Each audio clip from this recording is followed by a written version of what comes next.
Alright, so now we are done with the settings of the rendering, and now it's time to do the sequence.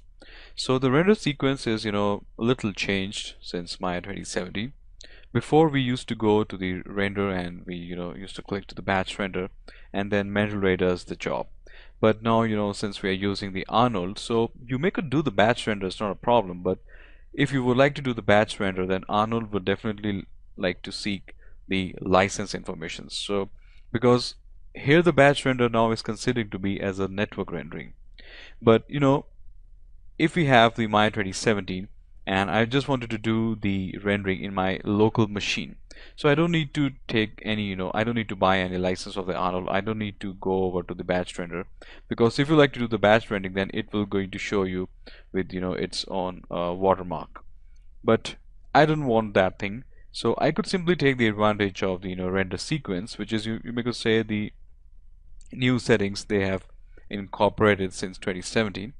And it's just kind of a foreground rendering, and here you can see that it is showing me the frame range from 1 to the 75, the similar that I have got in the render settings. And I would like to begin while naming my file, which is it's just simple raw test, so I'm just giving file underscore test. With the image format, set that to the TIFF. In another file I've also carried out the same process with the EXR files.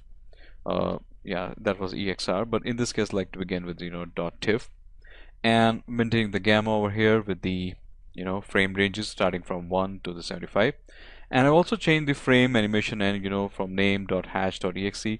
If you like to begin, this is the default status, which is a name, which is a single frame. But here I like to begin with name.hash.exe, name which is the name of the file, or you could say the name of the file, which is a fire test. Hash is the sequence of the image, and ext stand for the file extension, that is the TIFF. So here you can see the preview, which is a fire test.1.tiff. Okay, and once I'm gonna click the render sequence, and we'll like to make it close because that will be taking a lot of time while doing the rendering. So once the rendering process is done, then we'll like to come back to the After Effects, and here you can see that I have little comp the things. And I also like to say that you are just feel free to move in your own comping packages. If you're comfortable with the Nuke, if you're comfortable with the Fusion, you may could take out the render over there also, it's not a problem. And here is basically some small change that I've made, just that was basically the raw render that I've got from the Maya in the form of the render sequences, and some little color corrections, some blending modes and all this thing. And once we are done, now this is the final result. And I've added some little blur also, which I'm using over here, that is the RSMB, Real Smart Motion Blur. I think so in the new you also do have got a very smart blur kind of a thing that going to take care of all the kind of blur inside the fast moving fire. So with that, we are done with the process of rendering of this fire simulations.